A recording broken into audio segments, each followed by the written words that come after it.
3 straight winning days, and the bookies are feeling the pressure. On Monday, their greed got the better of them. When they blocked my original same game parlay, thinking they'd limit the damage, they only sealed their fate. I adapted, parlayed it with something else, and cashed in anyway. Their desperation to protect their profits is backfiring, and every move they make only fuels this streak. Let their greed be a lesson. This run is not stopping anytime soon.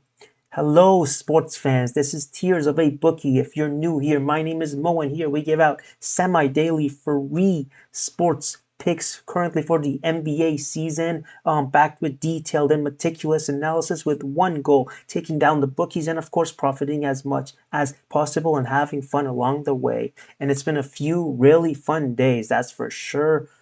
Yesterday, still profitable, not as much as the other days, but still, hey, profit is profit. A winning day is a winning day. And before just getting into the video and the recap and the picks, all that, if you haven't already, consider subscribing if you want to, of course, support the channel and join our forces. Of course, like I always say, the lines move a lot. If you bet a lot, you see this, the lines move, the odds change.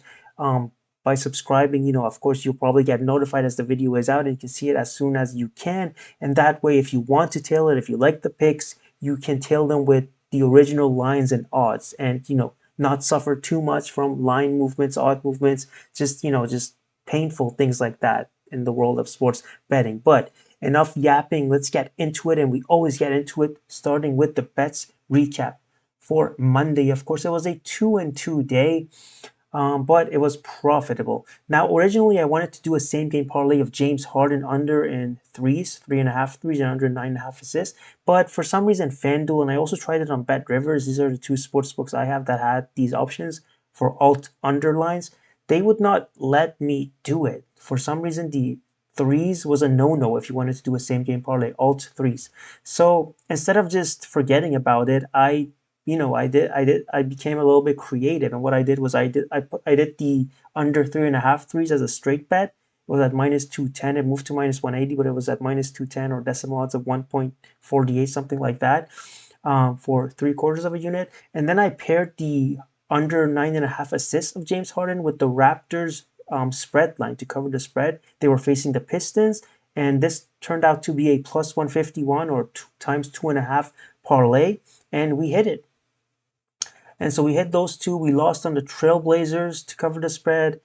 I don't know what that game was, man. That was like watching a middle school basketball game, not an NBA game. Both teams were horrendous, especially the Trailblazers. They could not make a shot to save their lives, but hey, man, it is what it is. It was just awful. And of course, John Morant was back. He was very helpful. I think if it weren't for him, maybe this would have been a better read. And then of course the Nuggets money line. This was so close. They only lost by 27 points, and they let the next score 145. We were this close to cashing in. I don't know what happened, man. That might have been the worst read ever in this channel. I just don't know how that happened. I don't think I've seen a team this year, and even in overtime games, reach 145 points. And then the Nuggets let the Knicks in Denver reach that score line. Like, I just don't know what was going on. Terrible read. Worst, I'm just going to say the worst pick in the history of this channel, I think. But it still was a profitable day because of that plus 151 parlay. And we're closing out the month really strong. Let's continue. And as you see, it's just a game, but now the parlays are also in the plus when it comes to the unit size because of Monday's parlay. We just need to get the bets, the game bets in the positive side because, it just would be beautiful if everything was in the positives. That's the only thing that's not in the positives. Player props have been crushing it. It's just the game bets, and we have to change that. We need to get that also in the positive. But with that said, let's continue and let me get into my picks for today. I actually have game bets for today, not player props. I just didn't have the time to do the player prop research, and I just started out with the game bets. But I like these, and they're half unit plays, but I wanted to do more, but these are my final ones that I really like. I didn't like the other ones that much. I guess maybe I could mention my leans. I'll just mention my leans right away. My leans are the Spurs to cover the spread against the Lakers. They are at home in San Antonio, and they've been amazing at home. They're on a 4 game winning streak. The Lakers are on a losing streak, and recently they've been cold. And on the road this season in general, the Lakers have been bad. But the thing about that spread is that, one of the Lakers win on the road was against the Spurs. So I don't really, that was when I was like, I don't really love it that much.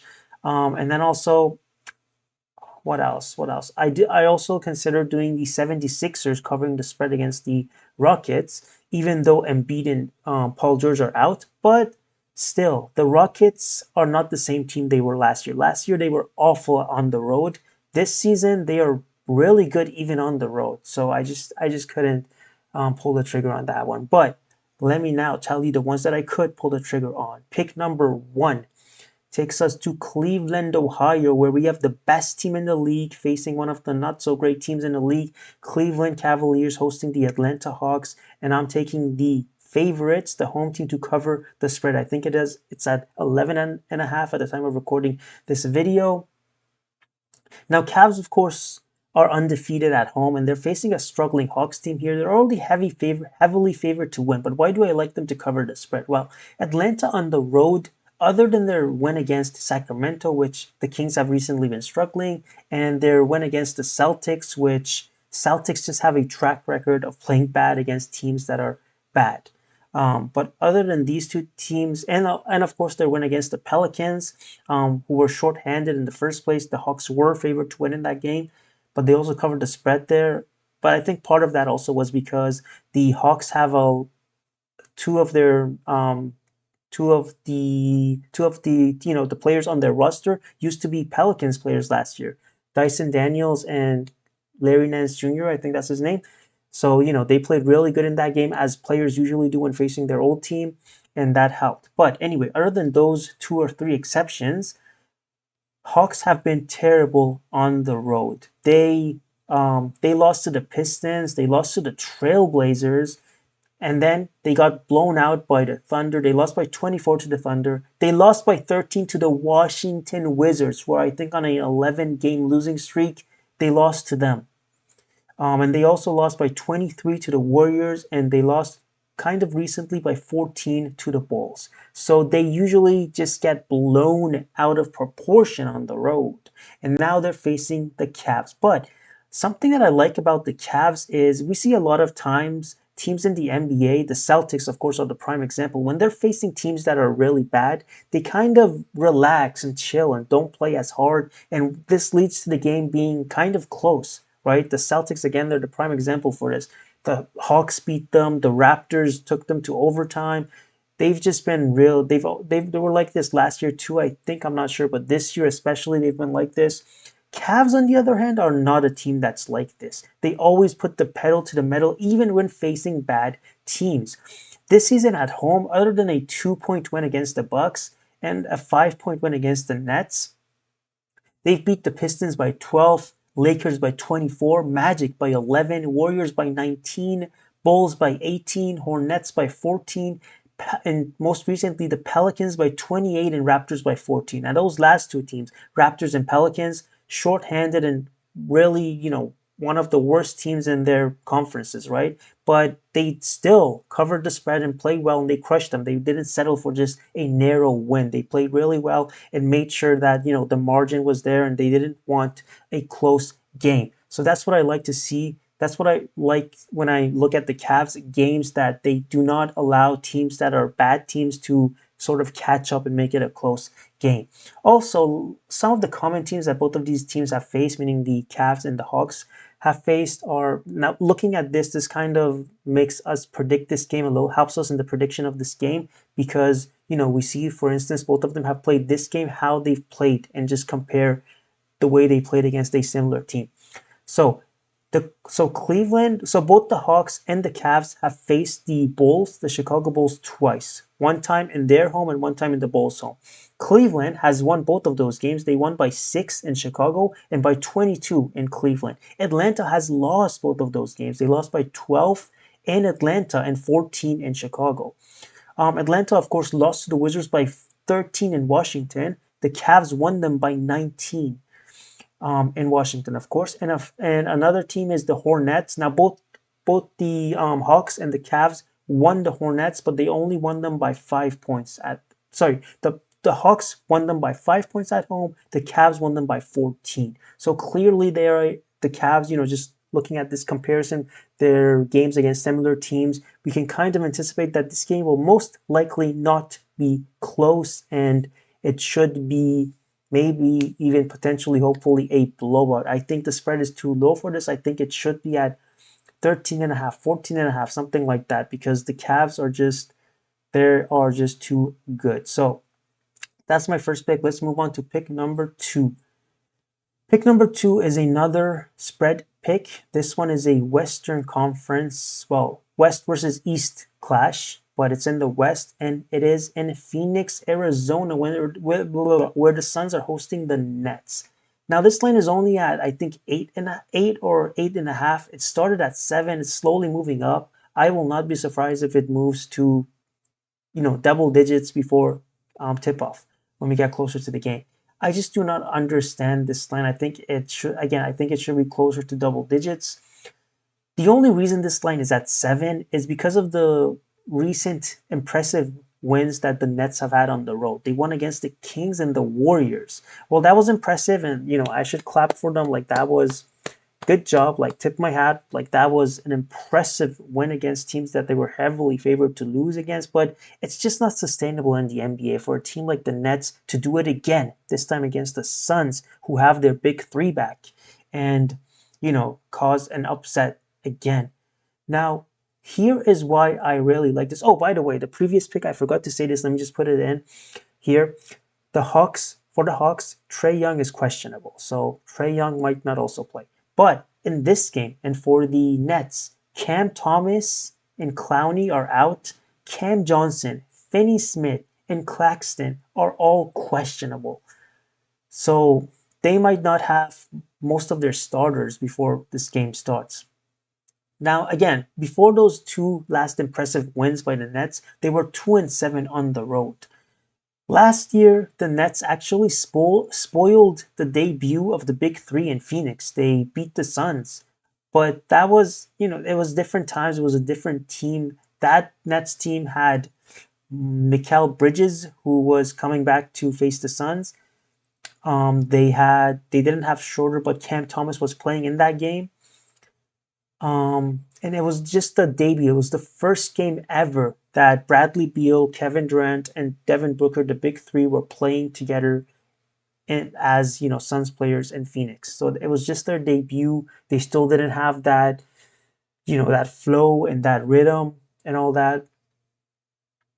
When they faced each other again, when the Suns played the Brooklyn Nets in Brooklyn, the Suns blew them out 136 to 120. And in that game, the big three were also playing. So Bradley Beal, Devin Booker, and Kevin Durant were playing once they got that sync in. But here is something else that I really like here now. Again, I think that this line is at 8 or 9, or I think it's at 8 right now at the time of recording. I think it's not in double digits because, like I said, last two recent impressive wins that the Nets have had on the road, and also the Suns had a 5 or 6 game losing streak. But in that losing streak, for all of the games, Kevin Durant was out, and for most of the games, Bradley Beal was out too. Now they are both back, and we just saw them destroy the Lakers at home with Bradley Beal and Kevin Durant playing. Suns are 9-1 this season with Durant playing. Now, again, we don't just need them to get the win, we need them to cover the spread too. And I just really like them to cover the spread. Again, Cam Thomas is out, and I just listed you 3 or 4 of the Nets players that are all questionable. So a few of them might not play, maybe all of them don't play.